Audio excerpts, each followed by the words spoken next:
আচ্ছা, আমরা বলতেছিলাম যে আমরা একটা ক্যাম্পেইন করছি, আর একটা ক্যাম্পেইনের জন্য একটা অ্যাড সেট ছিল।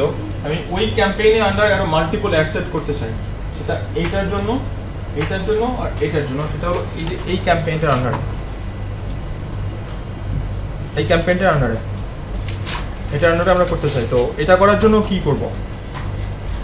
এইখান থেকে এডিট করতে পারেন, এই যে এখানে দেখেন নতুন অ্যাড ক্রিয়েট করতে পারবেন, সেটা এইখান থেকে করতে পারেন। বাট এটা কোনো প্রফেশনাল মেথড না।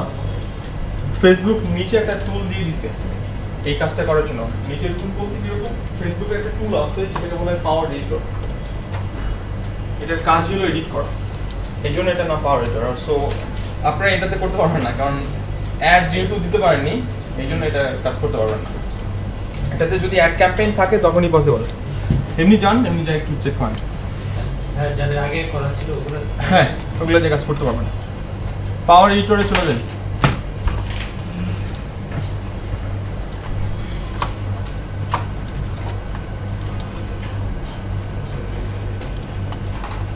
আর পাওয়ার এডিটর শুধুমাত্র ক্রোমের জন্য কাজ করে, অন্য কোনো ব্রাউজারে কাজ করে না, এটা মাথায় রাখেন।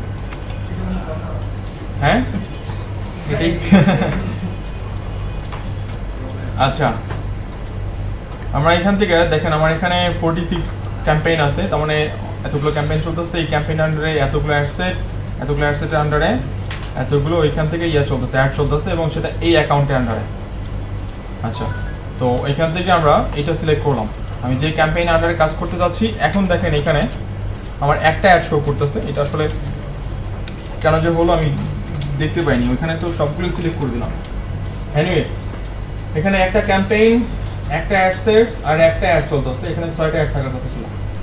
আচ্ছা, আমরা বলতেছিলাম যে এখানে আরো মাল্টিপল অ্যাড সেট ক্রিয়েট করব। তো আমি কি করলাম, প্রথমে এই যে ইয়াটা আছে, অ্যাড সেটটা আছে, এটার একটা কপি পেস্ট করব, তাহলে নতুন আরেকটা ডুপ্লিকেট হয়ে যাবে। ডুপ্লিকেট করার পর আমি জাস্ট ডাটাগুলো চেঞ্জ করে দেবো, এটাই মেইন কাজ।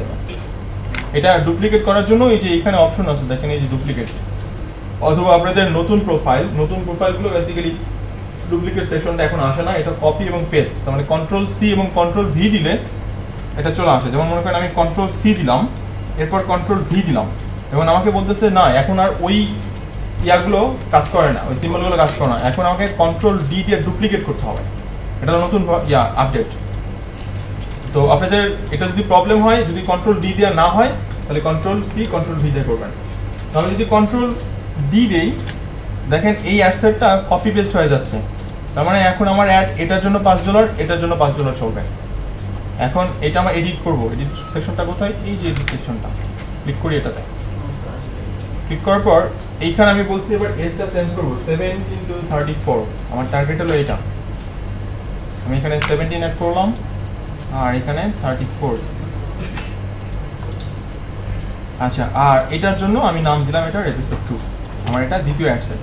এখানে নামটা চেঞ্জ করছি, ডাটা তো আর চেঞ্জ করিনি। সো আমার অডিয়েন্স চেঞ্জ করতে হবে। যে নিচে যদি আসি, ভাইয়া, হ্যাঁ বলেন। কন্ট্রোল ডি এটা কি পেস্টের জন্য না কপি করার জন্য? ডুপ্লিকেট করলাম জাস্ট। কপি পেস্টের কোনো বিষয় নেই, সরাসরি ডুপ্লিকেট হবে। হ্যাঁ, ডুপ্লিকেট করলাম জাস্ট। এই যে অডিয়েন্সগুলো এখানে আছে, এই যে অডিয়েন্সের ডাটা এখন চেঞ্জ করতে হবে। আমরা শুধু নাম চেঞ্জ করছি, বাট অডিয়েন্স চেঞ্জ করিনি। এই যে অডিয়েন্সটা এখন চেঞ্জ করে দিলাম, এখান থেকে আমরা 34। তাহলে আমাদের আরেকটা অ্যাডসেট হয়ে গেছে। এখন এই অ্যাডসেটের আন্ডারে যে অ্যাডটা আছে, আপনি যদি চান এটার ইমেজ চেঞ্জ করে দিবেন, তাহলে এটাতে যাই, তারপর এই যেটা সিলেক্ট আছে, আমি যদি চাই এই ইমেজটা আমি এখান থেকে চেঞ্জ করে দিতে পারবো। এই যে অপশন রয়েছে চেঞ্জ ইমেজ, আমি চাচ্ছি না এই ইমেজই থাকবে, আমি শুধু ডাটাগুলো চেঞ্জ করব। আচ্ছা, এটার জন্য একটা করলাম আমি, এটা ভেরিয়েবল ছিল হলো এজের উপরে, আর একটা ভেরিয়েবল করবো লোকেশনের উপরে। আগে একটা ঢাকাতেই ছিল, এবার করবো হলো সিলেটের উপরে একটা ডাটা নিতে চাই। তাহলে আমি আবার একটা কন্ট্রোল ডি দিলাম, কন্ট্রোল ডি দিয়ে এখানে আমি ডাটার নামটাকে চেঞ্জ করি, এটা সিলেক্ট দিলাম, এবং সেই সাথে এটার এজ লিমিট আমি চাচ্ছি যে ঠিক আছে এটাই থাকা পড়তো, আর এটার দিলাম 3rd, এপিসোড 3rd। এখন এখান থেকে অডিয়েন্সের ডাটাটা চেঞ্জ করতে হবে আমাকে। অডিয়েন্সের ডাটা চেঞ্জ করবো, এই যে নিচে এজ লোকেশন এগুলো সব কেটে দিচ্ছি। এখন আমি এখানে দিচ্ছি হলো সিলেক্ট, এবং সিলেক্ট হলো সিটি, এবং সেটা আমি টার্গেট করতেছি সিটিকে টার্গেট করবো, এই জন্য এটা দিচ্ছি হলো কারেন্ট সিটি। এটা এরিয়া না, মানে রিজিয়ন টার্গেট করতেছি না, পুরো সিটিকে টার্গেট করতেছি। আর এইবার দেখেন আমার এই যে এইটা আমি আসলে তখন দেখাতে পাইনি, খেয়াল ছিল না আমার অডিয়েন্স ছিল ওই সময় সেটা কত দেখাচ্ছিল এটা আপনি ক্যাম্পেইনে দেখতে পারবো। তো আমি এটা $5 যখন দিচ্ছি, ফেসবুক কি করবে, আমার এই অ্যাড ক্যাম্পেইনটা এই যে ডাটা সেট করছি সিলেটের ওই সিটিতে 18,000 ইউনিক আইডি আছে, মানে ফেসবুক ইউজার তারা হলো ইউনিক এবং তারা রেগুলার ইউজার, এবং ওইখান থেকে ফেসবুক কি করবে $5 3,000 থেকে 8,000 পিপলের কাছে রিচ করা যাবে আমার ক্যাম্পেইনটা। এটা কিন্তু ভ্যারি করে, 5,000 হতে পারে, 6,000 হতে পারে। জাস্ট একটা এস্টিমেটেড ডাটা দিচ্ছে যে ফেসবুক $5 এত পিপলের কাছে রিচ করাতে পারবে। দেন কত লাইক আসবে সেটা পরের কথা, আর ফেসবুক রিচ করাবে। আর আরেকটা বিষয় সেটা হলো ফেসবুক কিন্তু লাইক এনে দিতে পারবে না, কারণ লাইক দিবে কে, ইউজার দিবে, লাইক দিবেন আপনি। ফেসবুক কি করতে পারে, শুধু অ্যাড ক্যাম্পেইনটা সার্ভ করতে পারে, আর এটাই হচ্ছে টোটালি অ্যাক্সের চ্যাপ্টার বেশি করা যাবে না, মাল্টিপল করতে পারে। মাল্টিপল সিলেক্ট করলাম, আমার এই অ্যাড ক্যাম্পেইনটা অ্যাক্টিভ আছে, এই অ্যাড ক্যাম্পেইনটা অ্যাক্টিভ আছে। সো এটা আর ওইখানে নেওয়ার দরকার নেই, এটা হলো এডিটর, এখানে জাস্ট অ্যাড ক্যাম্পেইনগুলো এডিট করতেছি। এখন এডিট করা শেষ, এটা আবার ওইখানে নিতে হবে যেখানে অ্যাড ক্যাম্পেইনগুলো রান হয়। তো এটা নিব কিভাবে, এই দুইটা সিলেক্ট করলাম এবং চেক করতে হবে এই দুইটার জন্য যে দুইটা অ্যাড ছিল ওই দুইটা ঠিক আছে কিনা। কোথায় যাব, এখানে যাই, এই যে দেখেন একটা সিলেক্ট ছিল, তো আমি দুইটাই সিলেক্ট করলাম। এখন যদি যাই, এই যে রিভিউ চেঞ্জেস নামে একটা অপশন আছে, আপনাদের যদি যান এখানে দেখবেন আপলোড নামে একটা বাটন আছে আর ডাউনলোড নামে একটা বাটন আছে। আর এটা গেলে ডাউনলোড জিনিসটা কি, যে আমার এখানে যে অ্যাড অ্যাকাউন্টটা আছে, এই অ্যাড অ্যাকাউন্টের সব ইনফরমেশনগুলো অ্যাড অ্যাকাউন্টে যেগুলো ছিল ওইগুলো পাওয়ার রেটে ডাউনলোড হয়। ডাউনলোড করার পর এডিট করা শেষ, এখন সেটা আপলোড করতে হয়। আর আপনাদের এই এরকম ইন্টারফেসটা ক্লাসের সময় নেয়, নতুন অ্যাকাউন্টের জন্য প্রথমে এগুলো থাকে। দেন আমার মতো রিভিউ চেঞ্জেস যে একটা ক্যাম্পেইন করার পর চলে আসবে। এখন আমি সিলেক্ট করলাম, এডিটর থেকে আমি ওই ভার্সনে নিয়ে যাব। সিলেক্ট করা হয়ে গেছে, এই যে রিভিউ চেঞ্জেস। এখন দেখেন এখানে দুইটা অ্যাড সেট, দুইটা অ্যাড। যদি কন্টিনিউ করি,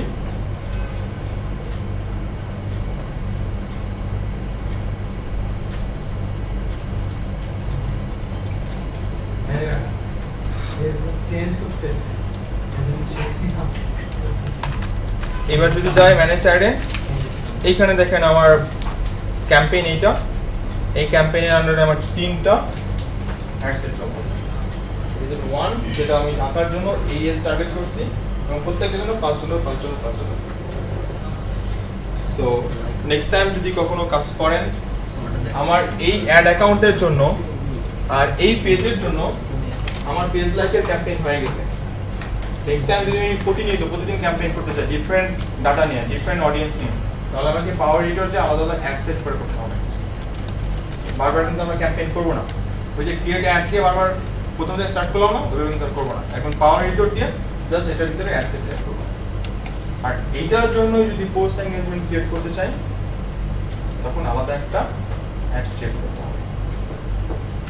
আর আরেকটা বিষয় একটু দেখেন, সেটা হলো আমরা একটা অডিয়েন্স সেভ করে রাখছিলাম না, মনে আছে? অডিয়েন্স সেভ করে রাখছিলাম, সেই অডিয়েন্সটা কোথায় আছে? এই যে টুলস থেকে দেখেন এখানে একটা সেকশন রয়েছে অডিয়েন্স। আমি যদি অডিয়েন্সে যাই, এই যে আমাদের অডিয়েন্সটা সেভ করা আছে, এবং সেটা কত অডিয়েন্স? 32,000 অডিয়েন্স, মানে ওইটার পটেনশিয়াল রিচ ছিল এটা। সো আমরা এটা সিলেক্ট করছি। এখন আমি এই ডাটা দিয়ে আরেকটা ক্যাম্পেইন করব, সেটা হলো পোস্ট এনগেজমেন্ট। এই ডাটা দিয়ে একটা নতুন ক্রিয়েট করব, সেটা পোস্ট এনগেজমেন্টের জন্য। এই জন্য আমরা এই অডিয়েন্সটা সিলেক্ট করে রাখছিলাম। পোস্ট এনগেজমেন্ট আমরা আজকে দেখবো না, এটা নেক্সট ক্লাসে দেখবো। মানে কম্পিউটার কি কোনো ভিডিও টিউটোরিয়াল আছে? অফকোর্স। কারণ একটা সার্টেন লেভেলের উপর আমরা প্রসিড করতে পারতেছি না, তো লাগবে। আচ্ছা, এটা ওই যে ভিডিও টিউটোরিয়াল আগে তো ছিলই, আজকেও একটা টিউটোরিয়াল করতেছিলাম, মডিফাইড আর টিউটোরিয়াল। এটা বাসার যেটা ওইটা তো দিবই, এটাও দিয়ে দিব। ধরতে পারতেছেন না এখন? প্রথমে কি করলাম, একটা ক্যাম্পেইন করলাম। আমি আবার একটু জাস্ট সামারিটা বলি। একটা ক্যাম্পেইন করলাম, ক্যাম্পেইনটা কোথায় করছি? এখানে করছি। ক্যাম্পেইন করার সময় ক্রিয়েট ক্যাম্পেইন, এখান থেকে প্রমোট ইউর পেজ, এখান থেকে আমি যে পেজে প্রমোশন করতে চাই আমি ওই পেজটা এখান থেকে সিলেক্ট করতেছি। তো মনে করেন আমার পেজেরই আমি পেজ লাইক বানাতে চাই, দেন এখান থেকে কী করলাম, সেট অডিয়েন্স অ্যান্ড বাজেট, এখান থেকে কী করলাম, সব ইনফরমেশন সিলেক্ট করছিলাম, করার পর সব কিছু কমপ্লিট। এখানে যে আমরা পিকচার সিলেক্ট করছিলাম, সিলেক্ট করে এই যে এখন জাস্ট এখানে কী করবো, প্লেস অর্ডার দিয়ে দেবো, ক্যাম্পেইন শেষ। আচ্ছা এটা যখন প্লেস অর্ডার দেব তখন তো সেই ডলারটা ব্যাক দেয় যে আমার অ্যাকাউন্টে আছে কিনা, বাট আমি যদি নিজে থেকে মানে আমার কার্ড নাই, আমি অন্য কারোর কার্ড ইউজ করতে পারবো? একটু দেখেন জাস্ট, আপনার কথা নিয়ে বুঝতে পারছি, এটা কেটে দিচ্ছি। বিলিংয়ে যান, বিলিংয়ে ক্লিক করে দেখেন একটা থ্রেশহোল্ড লিমিট দেখায়।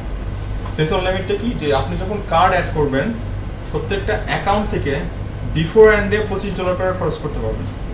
$25 বিফোর অ্যান্ড ডে, মানে ফেসবুকে পেমেন্ট আগে দিতে হবে না, যখন কার্ড অ্যাড করবেন $25 করা শেষ, মনে করেন আবার $25 করতে যাচ্ছেন, তাহলে $25 পে করেন, তারপরে আবার স্টার্ট করেন।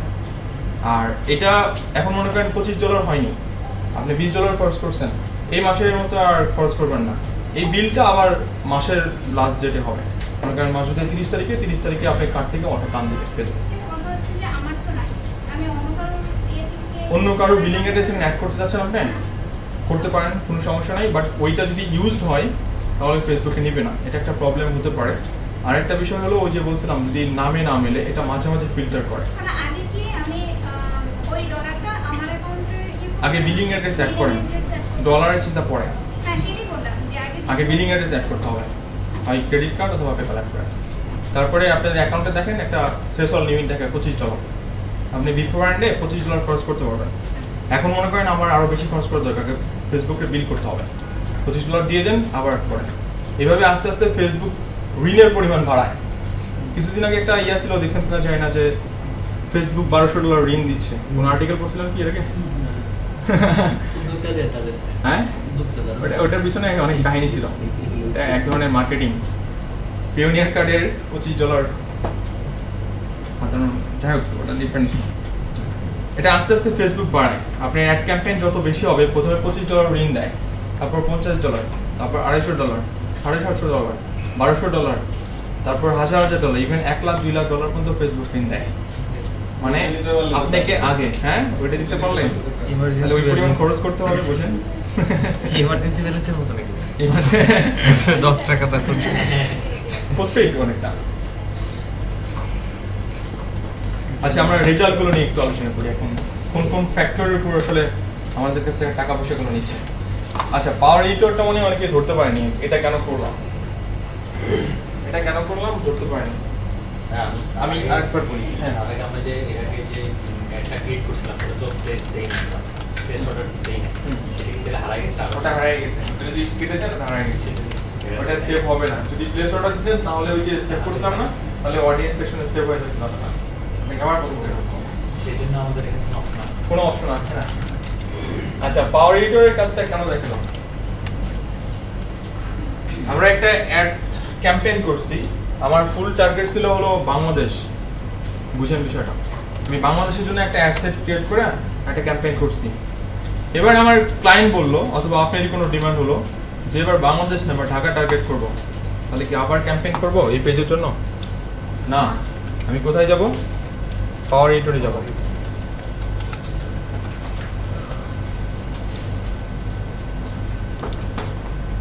এটা ক্লিয়ার করে দিই আমি, এটা ক্লিয়ার করলে এটা চলে আসতেছে এই যে 46, এখান থেকে কোন পেজের অথবা কোন ক্যাম্পেইনের আন্ডারে আমি অ্যাডসেট ক্রিয়েট করব, আমি বলতেছি এইটার আন্ডারে আমি অ্যাডসেট ক্রিয়েট করব, তাহলে এইটা আমি সিলেক্ট করি, এটা সিলেক্ট করলাম। সিলেক্ট করার পর আমার এখানে শো করতেছে, দেখেন এখন 3টা অ্যাডসেট চলতেছে এবং সেটা অ্যাক্টিভ। আমি চাচ্ছি এবার আরেকটা অ্যাডসেট করব ফুল বাংলাদেশের জন্য, টোটাল বাংলাদেশের জন্য আমি একটা অ্যাডসেট করতে চাই। তাহলে কি করলাম, যে কোনো একটাকে নিচ্ছি টার্গেট করে, এখান থেকে কন্ট্রোল ডি দিচ্ছি, কন্ট্রোল ডি দিয়ে আমি কি করলাম, এটার জাস্ট ডুপ্লিকেট করলাম, আর এখানে আমি ডাটা লিখলাম হলো বিডি, মনে করি আমি জাস্ট শর্ট ফর্মে দিচ্ছি বিডি, আর এটার এজটা টার্গেট করি একটু ডিফারেন্ট মেথডে, আমি চাচ্ছি যে এটা 13 to 40 34 13 ধরি আমি 44, আর এটার 4 নাম্বার অ্যাডসেট হিসেবে যাবে। এবার আমার ডাটা চেঞ্জ করতে হবে তো, ডাটা চেঞ্জ করবো কোথায়? এই যে লোকেশন যেটা আগেরটা ছিল ওইটা ডিলিট করে দিলাম। এখন এখানে কি আসবে? বাংলাদেশ চলে আসছে। স্টার্ট সিলেক্ট চেঞ্জ করছি না 13 থেকে 34, এই যে এখানে এখন স্টার্ট চেঞ্জ করবো, এখানে 13 করে দিব, হয়ে গেছে। আরেকটা অ্যাড সেট হয়ে গেছে আমার ক্যাম্পেইন আন্ডারে। এখন অ্যাড সেটটা শুধু এডিটরে আছে, বাট ওইখানে যা চেক করে দেখি ওখানে গেছে কিনা। যাই, এপিসোড 4 কি আছে? নাই। ওই এডিটর ভার্সনটা এখানে নিয়ে আসতে হবে, আপলোড করতে হয়। আপলোডটা কিভাবে করব? এই যে এখানে এটা সিলেক্ট আছে এবং এইটার আন্ডারে যে ইয়াটা ছিল, অ্যাডটা ছিল, সেটাকে দেখতে হবে যে ওইটা অ্যাড সিলেক্ট করা আছে কিনা। দেখেন সিলেক্ট করা আছে। সো আমি এখন কি করব? রিভিউ চেঞ্জেস, একটা অ্যাড সেট আর একটা অ্যাড যদি কন্টিনিউ দেই, এবার ফুল বাংলাদেশের জন্য এবং 13 থেকে 34 বয়সের যারা আছে তাদের কাছে আমার এই অ্যাড ক্যাম্পেইনটা টার্গেটিং হয়ে গেছে। এইবার আমরা একটু চেক করে দেখি।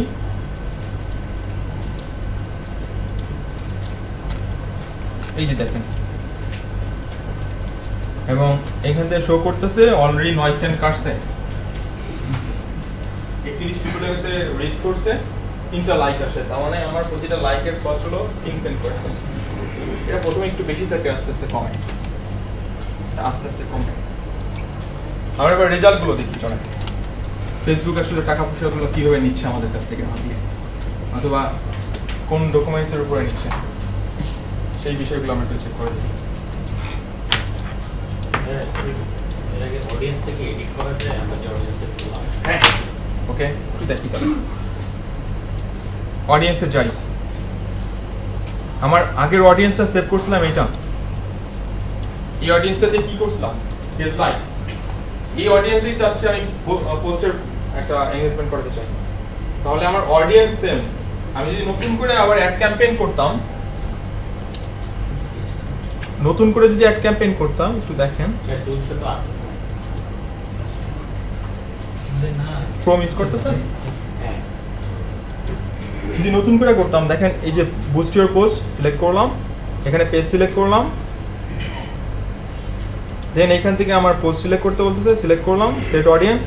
এইবার দেখেন অডিয়েন্সের ডাটাগুলো আমাকে আবার প্রথম থেকে সাজাতে হচ্ছে, না? বাট আমার তো অডিয়েন্স সেভ করা আছে। আমি বলতেছিলাম ওই অডিয়েন্সের জন্য আমি আর এই অডিয়েন্স নিয়ে কাজ করতে চাচ্ছি না, আমার সেভ করা যেহেতু আছে। এই যে দেখেন এখন ক্রিয়েট অডিয়েন্স, অথবা এই যে সিলেক্ট করছি ক্রিয়েট অ্যাডের উপরে ক্লিক করলাম, বুস্ট ইউর পোস্ট সিলেক্ট করি, আমার এখান থেকে পেজ সিলেক্ট করলাম, এটা হলো আপনার কী ছিল, ডটার অফ ইভ, সিলেক্ট করলাম। এবার কিন্তু ক্যাম্পেইন ডিফারেন্ট আছে, দেখেন পেজের নাম এবং এখানে কি আসবে, পোস্ট এনগেজমেন্ট। আগে এটা ছিল পেজ লাইক, এটা হলো পোস্ট এনগেজমেন্ট। আর এটা এখান থেকে পোস্টটা সিলেক্ট করতে হয়। Set audience and budget,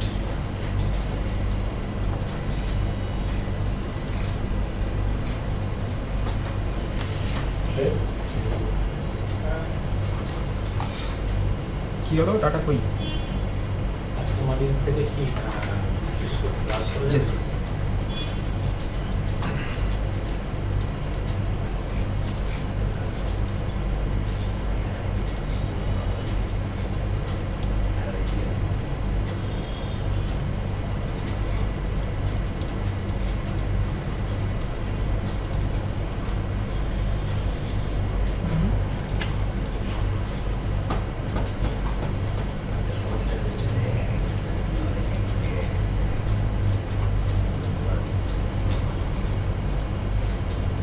audience,